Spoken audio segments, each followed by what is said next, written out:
In the studio with us is Congressman Rick Nolan, representing the 8th District of Minnesota.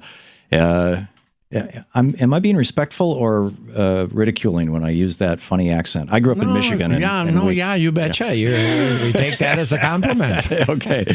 My grandparents are were on my father's side were from Norway, and they had their own unique accent. But there's all these Scandinavian immigrants across northern Michigan.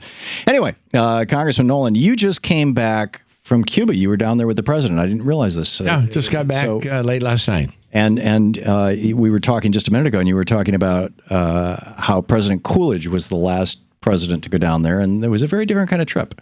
Yeah, after we arrived, we had a little briefing from the ambassador, and there were a number of other members of Congress who were also accompanying the president. And the president made the comment, he said, it's kind of nice to show up in something other than a battleship. Yeah. And I was saying, the Eagle's got a quiver of arrows in one talon, and he's got an olive branch in the other. Right. And those of us from my generation have very vivid fears of 1962 when we during the Cuban crisis, and we came as close as this world has ever come to a nuclear war. Right. And to see, the steps that are being taken toward normalization of relations. And this is not the first time I've been to Cuba. I was there in 1977. Congressman Fred Richmond and from New York and I, we began a normalization process. We helped negotiate some prisoner releases and set up some of the first academic and cultural exchanges. So it's been a long journey, and we still got a ways to go. But I can't say enough good things about the president's efforts here to normalize relations, bring our two peoples together. I found, I spent 30 years in international business, exporting U.S. goods. I've lived in the Middle East, even speak enough Arabic to, get me in trouble or get me out of trouble, hopefully. The most effective instrument we have, in my judgment, in our diplomacy and foreign policy is our people. Yeah. And even a place like the Middle East, I did business, worked there at a time when they used to like us. Yeah. They didn't agree with us on everything, but, they kind of admired our creativeness, our inventiveness, our industriousness. We didn't have politicians running around hating on Islam. Exactly. I mean, I just saw this right.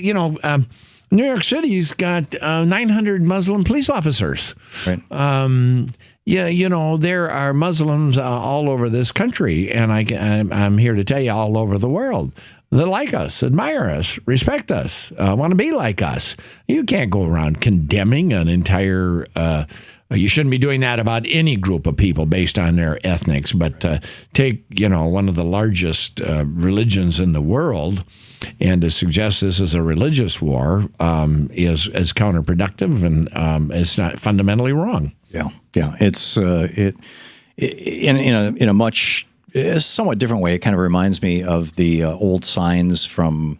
We lived in New Hampshire and Vermont for a couple of decades, and there were some. I had seen one in Boston. It's a sign that said "No dogs or Irishmen allowed." And it was from the late 1800s, and it was an old bar sign. But it was, it was "No dogs or Catholics." No dogs are Catholics, as I recall, because there was this huge pushback against the Irish immigrants. And, sure. And so if we're not new, religious bigotry in the United States is not a new thing. Dogs were probably welcome. It was just the Irishmen and the Catholics that weren't. There you go. But in any case, one of our listeners, Corky in Hilton, New York, wants to say hi to you. Corky, you're on the air with Congressman Nolan. Hello, Congressman Nolan. It's really a blessing to see somebody like you or hear somebody like you. Where have you been? They hide you somewhere? I served. I served in the Congress in the 70s, and then my children were young, and I felt a compelling need to go back home, and so I left the Congress voluntarily without duress. I like to distinguish myself from several members at the time were leaving for various penitentiaries, but and then I spent 32 years in private sector business and community service. And then here a few years ago, the district where I represented elected a Tea Party Republican, and I started trying to recruit a younger representative, senator, mayor, what have you. And I like to say they all proved they were smarter than I am because they all declined. And enough of them turned on me and said, "You run." And I could not have been more surprised, and I could not have been more delighted.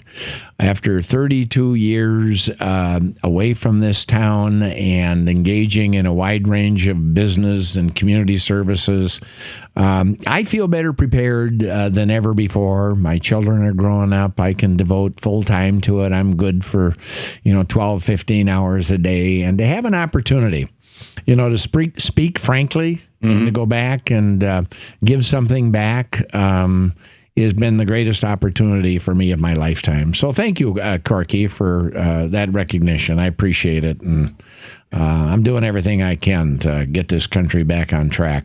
There you go. Congressman, we have less than a minute left. I see Jeff in Fort Dodge, Iowa, wants to ask you, why doesn't the DNC have anyone out speaking for the party to counteract talking points from the Republicans? That's a good point. And I don't know that they've asked anybody, but that's what I'm doing here today. There you go. So we got at least one of us out there. The one-man truth squad. It's good. And I would wrap this up. I had a conversation with Senator Patrick Leahy on the plane late last night. And, one's got to be mindful of the fact that there are reactions to all actions. Mm-hmm. Okay? Newton. And I talked about the tremendous, the trillions of dollars and the tens of thousands of bombings that we have engaged in the Middle East, and the hundreds of thousands of people who have been killed, and whole towns and villages and countries being destroyed. And I don't know what the number is. It's whether it's 5 or 7 million refugees. What we're experiencing is some blowback and consequences of that by all these terrorist attacks around the country. Thom Hartmann Program. Call 202-536-2370. So, Congressman Nolan, thank you so much for being with us. Congressman Rick Nolan, nolan.house.gov. You can tweet at US Rep Nolan. Thank you. Thank you, Tom. You got a great listening audience. To watch more clips from our programs, hit the Watch More Videos button over here. And please be sure to hit the handy-dandy subscribe button so you'll always be up to date. Tag, you're it.